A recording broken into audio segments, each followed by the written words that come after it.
أعزائي المشاهدين، السلام عليكم ورحمة الله وبركاته. أهلا بكم معنا ولقاءنا الأسبوعي أمثالكم، لقاء أسبوعي جديد وفقرات جديدة ومتنوعة عن عالم ومملكة الحيوان من خلال أمثالكم. وبنبدأ بفقرة الأخبار.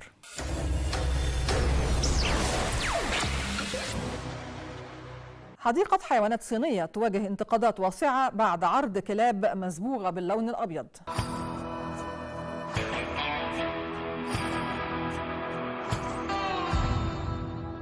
نقيب البيطريين: نستورد 90% من احتياجاتنا من اللقاحات للحيوانات من الخارج.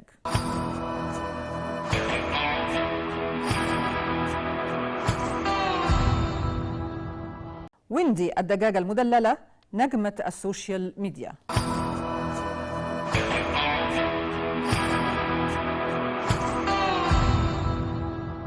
ودلوقتي أعزائي المشاهدين ده ميعادنا مع فقرتنا التسجيلية، وبعدها إن شاء الله بيعقبها الفقرة الرئيسية للحلقة.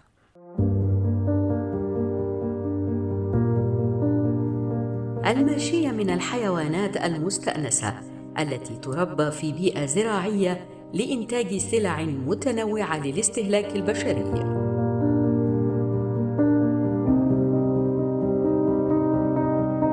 تعد تربية الماشية مصدر رزق أساسي للملايين حول العالم، خاصة بالمناطق الريفية. تستخدم روث الماشية كسماد عضوي غني بالعناصر الغذائية لتحسين خصوبة التربة.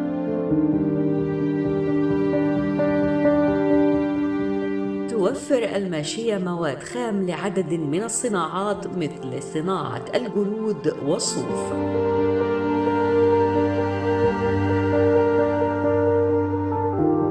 ولضمان مستقبل أفضل في تربية الماشية، يجب التركيز على تربية الماشية بطرق مستدامة صديقة للبيئة.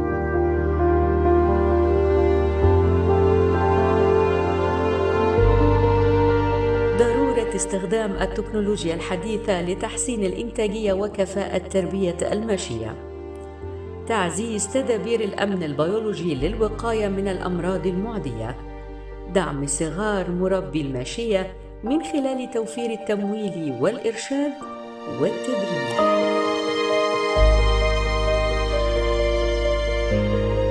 ورجعنا لكم أعزائي المشاهدين، وده ميعادنا مع فقرتنا الرئيسية. وفقرتنا النهارده هنتكلم فيها عن مجموعة حيوانات وليس حيوان بعينه، وهي الحيوانات التي يقتات عليها الإنسان، يعني هي من الأنواع المأكولة. بنتكلم النهارده عن الماشية. الماشية هي عنصر غذائي أساسي ورئيسي، وبيدخل في صلب احتياجات الإنسان كمكون غذائي أساسي ورئيسي. ولكن كيف يمكن تصنيف هذه الماشية؟ كيف يمكن التعامل معها بشكل صحي؟ كيف يمكن أن نتخير المناسب منها وأعرف المناسب منها؟ وكيفية العناية به والأجواء المناسبة والتغذية المناسبة، وإيه الأخطاء اللي إحنا بنتعامل فيها؟ يعني على الرغم من أنه طبعا الماشية من الحيوانات التي أحلها الله للإنسان ليأكلها، ولكن هناك الكثير من الاشتراطات في التعامل معها وفي كيفية ذبحها وكيفية التعامل معها حتى تصبح حلالا فعليا. ويمكن ده جزء للأسف ناس كتير بتغفله عندما تتعامل مع الحيوانات التي يعني يمكن ذبحها وأكلها. النهاردة هنحاول نتعرف على مملكة الماشية بشكل أكبر من خلال لقائنا مع ضيفنا في فقرتنا الرئيسية، الأستاذ الدكتور أحمد علام، أستاذ باحث أمراض الباطنة والمعدية بقسم الطفيليات وأمراض الحيوان بمعهد البحوث البيطرية بالمركز القومي للبحوث. أهلا بحضرتك. أهلا بحضرتك. أهلا بك. بنصنف أي حيوانات تحت مسمى ماشية؟ الماشية هي من الاسم بتاعها ماشية، هي كل ما يمشي، ولكن أصبح متعارف اللي هي زي ما حضرتك قلتي في الأول الحيوانات اللي احنا بناكلها. يعني مثال الأبقار، الجاموس، الجمال، الماعز، الأغنام. دلوقتي أصبح في الشغل بتاع الغزلان أصبح بقى موجود دلوقتي في بعض المزارع الموجودة، بجانب طبعا القطاع الثاني هو القطاع الداجني اللي هي الدواجن بكل أنواعها والطيور والنعام والبط والوز وكل الكلام ده كله. فقطاع الأبقار كله بالأغنام بالجمال كل ده نعتبره من قطاع الماشية. الماشيه يعني هي مصنفه لسلالات، ولا الابقار هي ابقار جنس نوع واحد والماعز هو نوع واحد وخلافه؟ لا طبعا، هو كطبيعه الحال في المملكه الحيوانيه عموما في تصنيفات مختلفه. احنا لو هنتكلم من الناحيه العلميه، طبعا احنا بنبقى عارفين كل سلاله، يعني السلالات المتربيه في افريقيا بيبقى ليها مواصفات معينه، السلالات المتربيه في القاره الاسيويه، الماشيه اللي موجوده في حتى في افريقيا نفسها، اللي بيتربى في الجزء الشمالي من القاره غير الجزء الموجود في الجزء الجنوبي من القاره. وده بطبيعه حال المناخ الموجود والايكو سيستم اللي هو النظام البيئي اللي موجود. فبالتأكيد في تصنيفات كتير بتبقى موجودة، يمكن ما تهمش العامة قوي، ولكن هو في الآخر بنقول إن دي أبقار ودي أغنام ودي جمال وهكذا. يعني بعيدا عن اهتمام العامة بهذه التصنيفات، ولكن بالتأكيد هناك يعني قياسات أو خصائص معينة لهذه الفصائل اللي هتكون بتأثر على نوعية اللحوم اللي هيتناولها الإنسان. تمام. فبالتالي لما أقرر أن أنا أجيب أنواع أغنام أو ماشية طبيعتها الأساسية بتعتمد على الجو البارد، وأقرر أن أجي أربيها في القارة الأفريقية شمالها أو جنوبها، أعتقد أن ده سيكون له تأثير بشكل ما، مش عايزة أقول تأثير سلبي، بس يعني أعتقد أن التأثير ده سيكون واضح، اللي بالتالي هيأثر على نوعية اللحوم. تمام. خلينا نرجع حتة موضوع التقسيم أو التصنيف. في العموم وخصوصا في الأغنام وفي الأبقار والجاموس، أنا ببقى محتاج سلالة لإنتاج ألبان ولا إنتاج لحوم؟ هي دي اللي بتفرق معايا. في الأغنام تحديدا ممكن بيبقى فيه تصنيف ثالثة كمان، لأن دلوقتي أصبح المجال بتاع الألبان ومنتجات الألبان بتاعت الأغنام بقت مطلوبة دلوقتي، حاجة جديدة والناس مبسوطة بيها وبتسعى عليها. لا، احنا كمان بجانب إنتاج الألبان وإنتاج اللحوم إنتاج الصوف. وناهينا عن كل ده، كلهم بيشتركوا في الآخر كاند برودكت، كمنتج نهائي، الجلود اللي بتطلع من الابقار او من الجمال او من الماعز او الخرفان او الى اخره، كلها برضو تستخدم في الصناعه. فدي التصنيفات العامه. هل انا محتاج انتاج البان، محتاج انتاج لحوم؟ في الاغنام محتاج انتاج صوف. طيب الجزئيه اللي حضرتك بتتكلمي فيها جزئيه هل السلاله دي اللي انا بجيبها مثلا من شمال امريكا مثلا، او بجيبها من جنوب افريقيا، او بجيبها من سيبيريا ومن استراليا او وات ايفر المكان، هل هتنفع عندي في مصر ولا لا كجو؟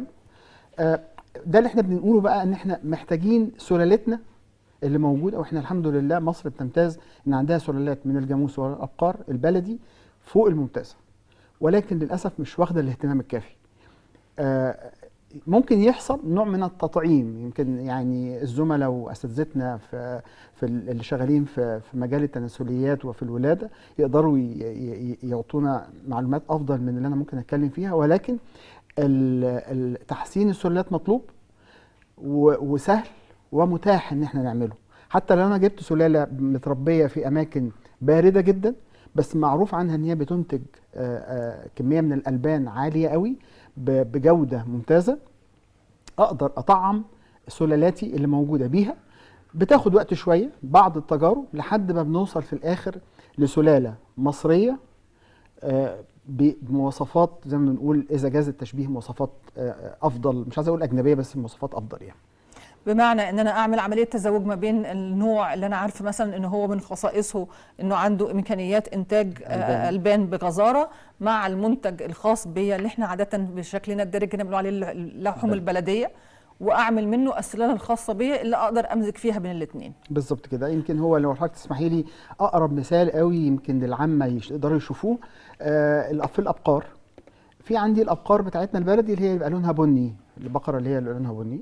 في الابقار اللي هي احنا بنقول عليها الفريزيان، بس طبعا ده اسم عام قوي، اللي هي بتبقى ابيض في اسود.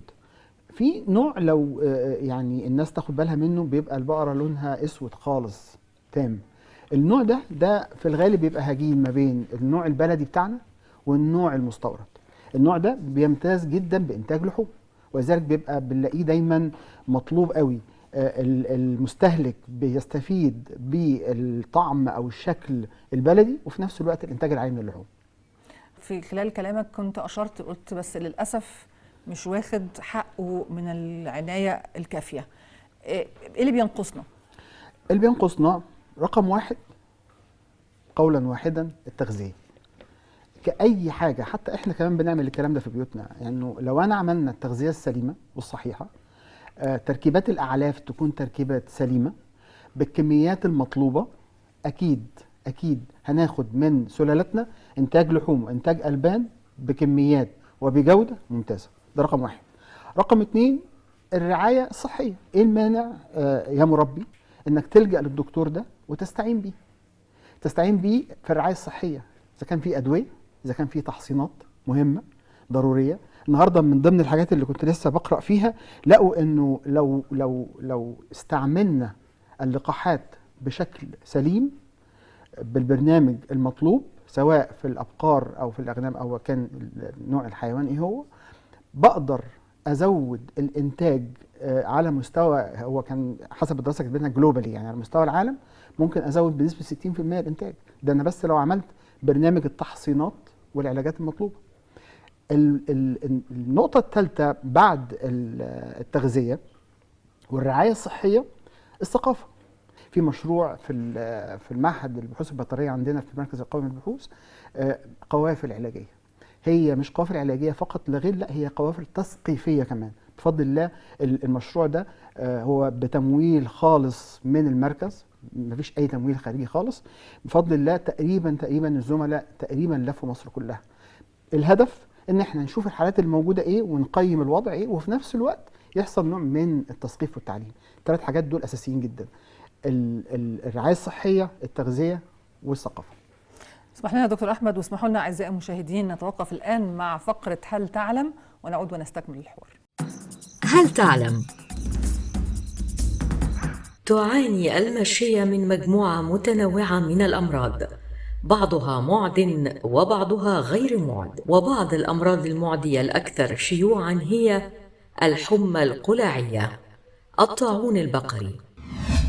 فمن المهم اتباع ممارسات إدارة جيدة للماشية للمساعدة بالوقاية من الأمراض، ويشمل ذلك الحفاظ على نظافة الحيوانات وحظائرها، تقديم نظام غذائي متوازن، توفير رعاية بيطرية منتظمة، كما يمكن استخدام اللقاحات للمساعدة في حماية الحيوانات من بعض الأمراض المعدية. ورجعنا لكم مرة ثانية أعزائي المشاهدين، نستكمل حوارنا مع الأستاذ الدكتور أحمد علام، أستاذ الأمراض الباطنة والمعدية. وحضرتك أشرت قبل الفاصل إلى أنه من الأمور اللي بتؤثر على الإنتاجية وعلى الأنواع وعلى الجودة هي مسألة اللقاحات. يعني إحنا درجنا جميعا كده دايما كده في كل فترة كده نلاقي الدولة اصل دي دلوقتي مواعيد التطعيمات علشان الجلد العقدي الحمى القلاعيه والحمى القلاعيه طبعا. وبعدين كل شويه نسمع عن حاجات جايه لنا من بره، مرض جنون البقر وخلافه وحاجات من هذا القبيل. طيب هل المساله متعلقه بان انا لقاحاتي مستورده وبالتالي بيبقى ده بيأثر مع بقى الكمية اللي أنا محتاجاها، مع سعر العملة، مع حاجات من هذا القبيل؟ إحنا ما عندناش في مصر إنتاجنا المحلي الخاص من اللقاحات. هل أعدادنا في تزايد وبالتالي مش قادرين نكفي عليهم من اللقاحات؟ وهي إيه الأمراض الدارجة الأساسية الرئيسية اللي أنا لازم أكون مستهدفاها مسألة التطعيم؟ تمام. طيب خلينا نأصل بس الموضوع شوية، حاجة بسيطة جدا بدون تعقيدات علمية. اللقاح ما هو إلا فيروس أو بكتيريا باخدها بتعامل معاها معاملات خاصة، في الآخر يبقى عندي منتج أحصن بيه الحيوان. المنتج ده لو طبعا بحكم الكوفيد اللي كان حاصل فأكيد في مسميات الناس سمعتها كتير، ممكن يكون عندي لقاح ميت أو لقاح حي. تمام. الفرق ما بينهم فرق بسيط، واحد بيدي مناعة سريعة جدا هو اللقاح الحي. هو مش معنى حي ان انا بدي للحيوان فيروس حي، لا هو فيروس بكامل هيئته بكامل تركيباته، وبالتالي الجسم لما يتفاعل معاه سريعا ويديني مناعة سريعة. اللقاح الميت هو انا غيرت بعض التغيير في الفيروس شويه، مش تغيير جيني يعني، ما هياش لعب في الجينات عشان الناس ما تفهمش الموضوع ده، لا انا بغير في تركيبه شويه. يعني انا لابس قميص النهارده هغير في القميص ده شويه بحيث ان انا ما اخليهوش فيرولنت، ما اخليهوش قوي مميت ممرض، تمام. وبالتالي لما يخش الجسم يشتغل عليه، بس بياخد وقت شويه على ما بيشتغل. طيب زي لقاح السعار مثلا بيبقى كيلد فيروس بالظبط. تمام. طيب دول الانواع العامه اللي موجوده، ده الفكره العامه بتاعت اللقاحات. طيب احنا فين من الكلام ده؟ النقطه الثانيه عايز اقولها بقى، انه اللقاح ده يا اما انا يكون عندي المكون بتاعه الفيروس او البكتيريا، وخلينا نقول الفيروس تحديدا ان هو لوكال سترين، يعني عتره محليه ولا عتره مستورده. بالطبيعي العتره المحليه هي الافضل، لان هي دي اللي شغاله بتعدي في الحيوانات بتاعتي.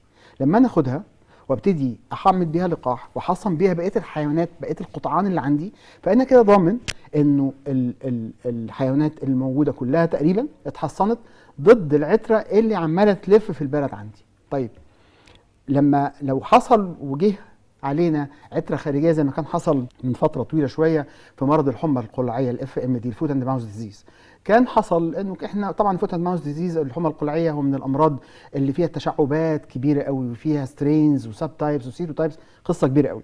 ولكن يعني انواع وسلالات مختلفه بالظبط. احنا عندنا 7 اساسيين بيندرج تحتهم انواع كتير قوي. تمام. مصر كان معروف عنها ان هي كان فيها عتره واحده شويه، ودخل فيها الثانيه شويه، بقت الثالثه شويه، بقت الرابعه، نتيجه الاستيراد والحركه والى اخره. يعني الانواع الجديده اللي طرأت على مصر طرأت نتيجه الاستيراد قولا واحدا، لان هو ده فيروس. يعني المنظمات العالميه عامله زي بولز كده، زي وحدات على مستوى العالم. الجزء ده مثلا معروف عنه انه موجود فيه السترينز الاي والاو مثلا، ده موجود فيه سات 1 وسات 2 وهكذا. فبيحصل نتيجه انتقال الحيوانات والى اخره، وبعض التخاذل شويه في الرعايه الصحيه او في الكشف على الحيوانات، مش عايزين نقول غير كده. فبيحصل انه ممكن الحيوان جاي مع الاسترين بتاعه انا مش محصن، فبالتالي الاسترين ده هو الجسم بتاع الحيوان مكشوف جدا، فعشان كده بتظهر الوبائيات دي. الفيروس بيدخل يعمل لي المرض بشكل مميت. طيب في الحاله دي بنعمل ايه؟ في الحاله دي انا مطلوب مني كدوله ان انا اخد الاسترين اللي ابتدت تظهر وابتدي اعمل منها اللقاحات. ده يدخلني في الجزئيه اللي حضرتك بتتكلمي فيها، هل احنا نقدر ولا ما نقدرش؟ لا نقدر. مصر تقدر. مصر فيها اقدم معهد بحثي وانتاجي للقاحات البيطريه على مستوى الشرق الاوسط، ده تابع لوزاره الزراعه، اللي هو معهد بحوث الامصار للقاحات البيطريه، تابع مركز البحوث الزراعيه تابع وزاره الزراعه. وكان ليا الشرف ان انا اشتغلت فيه فتره، معامل على اعلى مستوى، دكاتره وخبرات على اعلى مستوى، وهمه الاساسي هو انتاج اللقاحات الفيروسيه والبكتيريه والطفيليه بشكل كبير قوي. واحنا اتكلمنا في مجمل، وكان تركيزنا شويه في الكلام عن الابقار والجاموس وخلافه. اذا اتكلمنا عن الخراف والماعز، ويمكن مسألة بالنسبة لنا استهلاكيا مش بكثافة الدواجن مش بكثافة الأبقار، ولكن لدينا مواسمنا ولدينا استهلاكنا، والضأن بالذات ليه يعني مستهلكين. صحيح. هل الكثافة من حيث التعداد ومن حيث الاكتفاء الخاص بالأسواق المحلية كافي؟ هل لدينا السلالة الخاصة بنا في مصر، ولا أيضا لجأنا إلى عملية التهجين وإدخال السلالات الأخرى؟ وما مدى قبول السوق المصري لهذه الأنواع؟ بالنسبة للأغنام طبعا احنا مصر عندها سلالاتها، يعني مشهور طبعا الصعيد ليه سلالاته، الجزء الغربي اللي هو ناحية مرسى مطروح طبعا البرقي والكلام ده طبعا من السلالات الممتازة جدا. يعني بالمناسبة بتبقى مطلوبة قوي نتيجة انه عفوا اللي هو الديل اللي هو الجزء الدهني اللي في الخروف اللي هو اللية زي ما بنسميه بيبقى قليل قوي، وبالتالي المستهلك بياخد تقريبا شبه لحم صافي. الجزء ده معتمدين جدا على المرعى. صحيح المرعى هناك ما هوش الاخضر الواسع قوي، ولكن مرعى بمعنى انا باخد حاجه تقريبا يعني اورجانيك، يعني تقريبا كانها عضويه بالظبط، كانها مش داخل فيها مصنعات، ما عدتش بقى قافل عليها وعمال اكل فيها في علف زي ما بنعمل مثلا في الوجه البحري مثلا. تمام.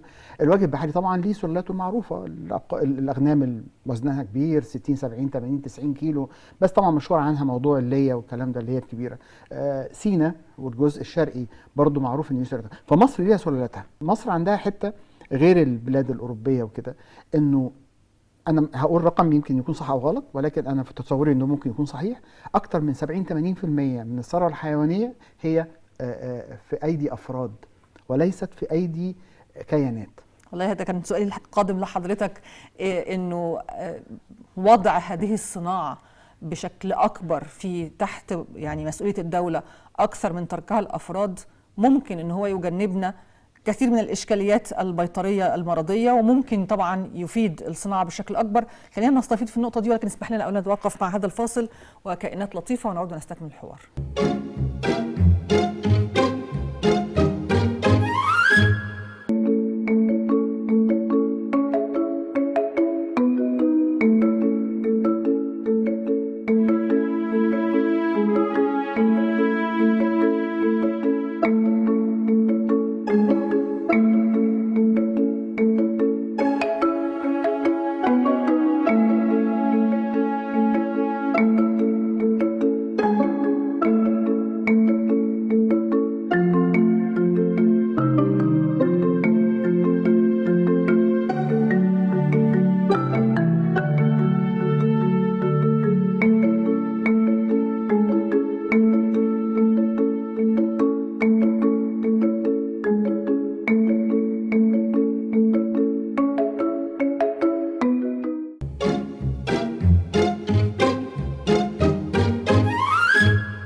ورجعنا لكم أعزائي المشاهدين ونستكمل حوارنا، وحلقتنا النهاردة نتكلم فيها عن الماشية بشكل عام. قبل الفاصل اتكلمنا عن وضع هذه الصناعة بشكل أكبر تحت مسؤولية الدولة. سبب السؤال ده والفكرة أن يكون مسألة مش متروكة فقط للأفراد عدة نقاط.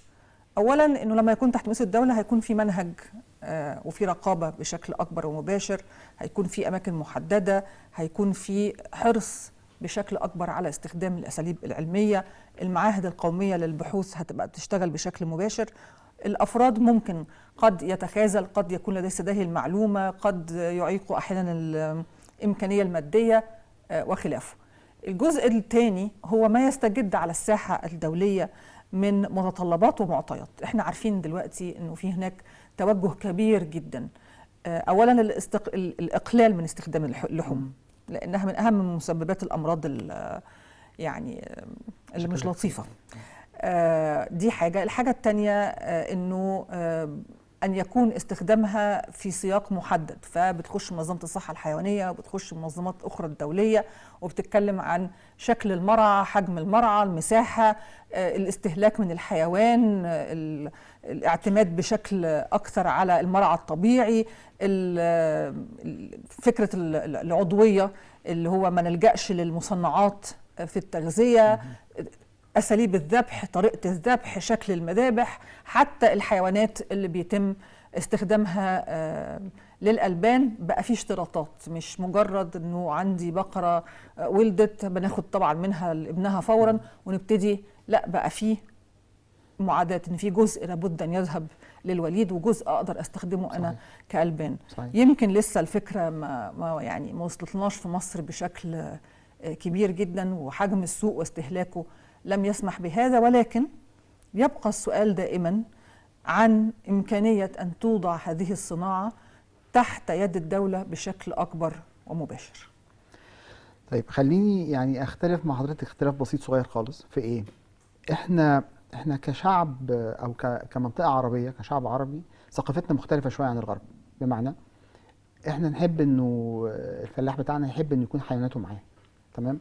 يحب دايما ان هو تحت ايده البقره او الجاموسه بتاعته اللي يحلبها عشان ياخد منها الالبان ويطلع منها اللبن والسمنه، وتحت ايده شويه الفراخ اللي هياخد منها البيض البلدي اللي هو يطمن له، وهكذا. طيب ايه المانع ان احنا نبقي على نفس الفكره وندي انسنتفز، حوافز للناس دي؟ بمعنى كنوع من يعني مثلا التغذيه تبقى بدل ما هو بيعتمد على التغذيه التعبانه بتاعته اللي هو على قد فلوسه، لا ما نديله حافز مادي او وات ايفر. طبعا الكلام ده بيبقى محتاج دراسه او بشكل او باخر، ولكن بتكلم على الفكره العامه، حافز ليه ان هو يقدر ياكل حيواناته بشكل افضل، علائق تكون تركيبتها سليمه ومتزنه، فنقدر هو يقدر ياخد ناتج ليه هو ويطلع انتاج. بدل مثلا ما البقره مثلا بتطلع له في اليوم مثلا بقول مثلا 10 لتر لبن ولا 8 لتر لبن، لا نخليها تطلع 15 16 18، ياخد الخمسة 6 لتر بتوعه ولا 3 4 بتوعه والباقي يبيعهم، هيقدر يحس ان في عائد احسن له. النهارده الوحدات البيطريه موجوده، الدكاتره البيطريين موجودين باعداد انا شايف ان هم اعداد تكفي ان هي احنا ما بقاش في جامعه في مصر ما فيهاش كليه طب بيطري. حقيقي فعلا. والاعداد دلوقتي النهارده كمثال مثلا زي جامعه القاهره، مثلا كليه الطب البيطري جامعه القاهره، يمكن انا سامع النهارده الدفعه بنتكلم في 500 600 طالب، يعني بنتكلم اكتر من كده كمان، واكتر من كده. فاللي انا عايز اقوله ده جامعه واحده.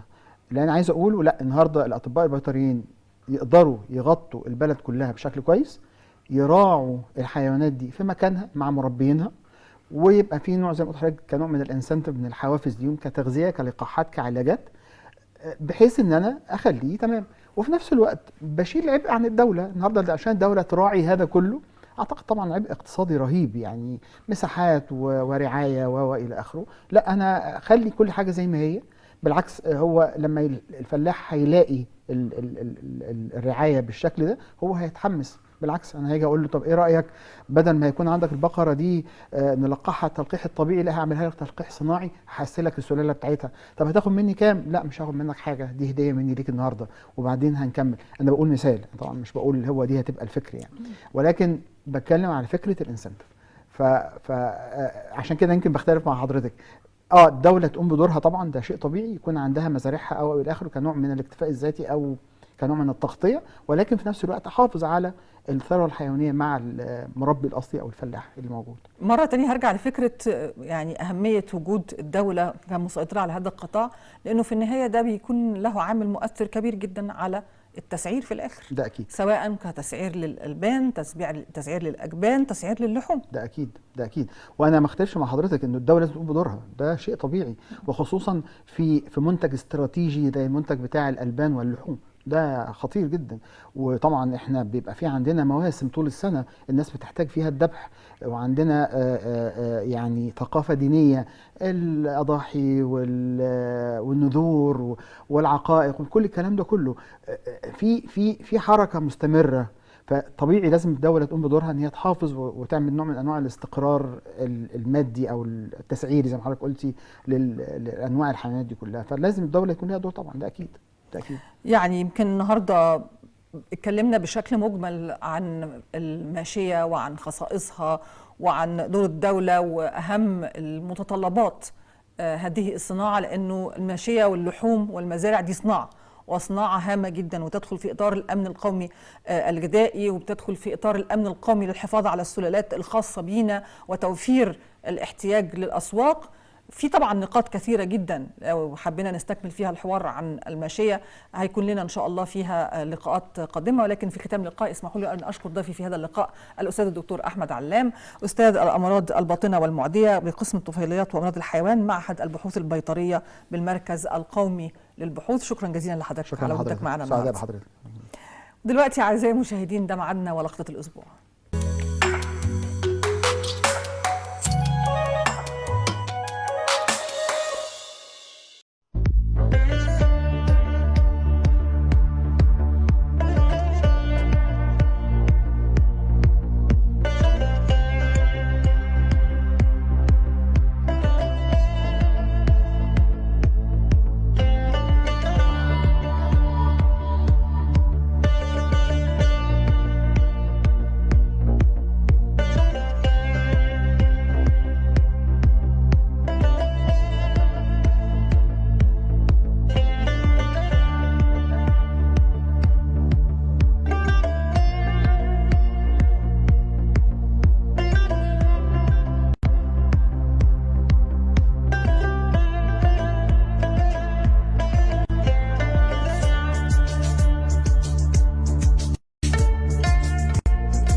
ختام لقائنا اعزائي المشاهدين، نرجو ان احنا نكون وفقنا في اختيار مجموعه الاخبار والفقرات اللي قدمناها لكم من خلال حلقتنا النهارده. الاسبوع القادم حلقه جديده ان شاء الله وامم امثالكم.